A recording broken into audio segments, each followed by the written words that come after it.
को एक चीज बताओ, तुम में से कितने लोग चाहते हो कि ग्लेजर्स मैनचेस्टर यूनाइटेड छोड़कर चले जाए? मुझे पता है मेजोरिटी लोग यही चाहेंगे, लेकिन आज के वीडियो के एंड तक शायद ये जो तुम्हारा भरम है कि ग्लेजर्स मैनचेस्टर यूनाइटेड को छोड़ना चाहते हैं, ये टूट जाएगा। Hey what's up guys, it's your boy Swaggy signing in, और आते हैं सीधा मुद्दे पे।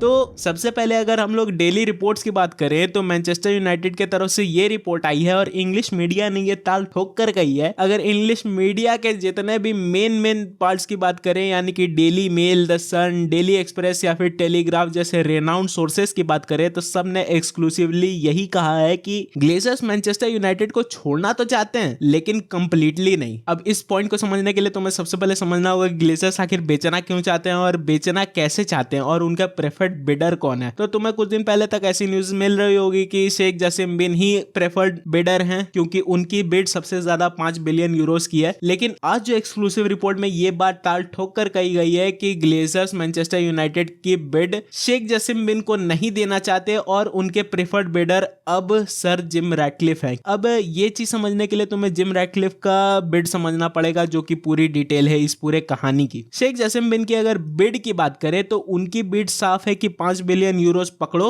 और पूरा का पूरा क्लब मेरा। लेकिन जिम रैटक्लिफ की अगर बिड की बात करें तो उनके तरफ से स्टेक्स वाली कहानी है कि इतने परसेंट शेयर्स मैं रखूंगा, इतने परसेंट तुम रखो, इतने परसेंट कुछ और रखेगी। मतलब समझो, जो मेजॉरिटी शेयर्स होंगे वो सर जिम रैटक्लिफ के पास होंगे और जिम रैटक्लिफ ही मेजॉरिटी शेयर्स का वो पेमेंट देंगे। ग्लेजर्स के पास कुछ माइनॉरिटी शेयर्स होंगी जो कि जिम रैटक्लिफ से थोड़ी सी कम होंगी लेकिन माइनॉरिटी से ज्यादा होंगी, और बाकी जितने भी छोटे छोटे शेयर के टुकड़े बचे वो माइनॉरिटी शेयर्स यूएसए की अलग अलग टाइप की अलग अलग कंपनीज वो उस पर बिड करेंगी और वो शेयर्स उनकी हो जाएंगी। तो मतलब ये पूरा एक बड़ा सा ग्रुप अब मैनचेस्टर यूनाइटेड को संभालेगा, ऐसा कुछ ग्लेजर्स का अब प्लान है और इसलिए वो जिम रैटक्लिफ को प्रेफर कर रहे हैं एज अ बिडर। ये नहीं छोड़ने वाले भाई पीछा, और इस न्यूज को सुनकर मैनचेस्टर यूनाइटेड के जितने भी फैंस हैं सारे ही बौखलाए हुए हैं। तुम्हें भी बौखलाना चाहिए डेफिनेटली।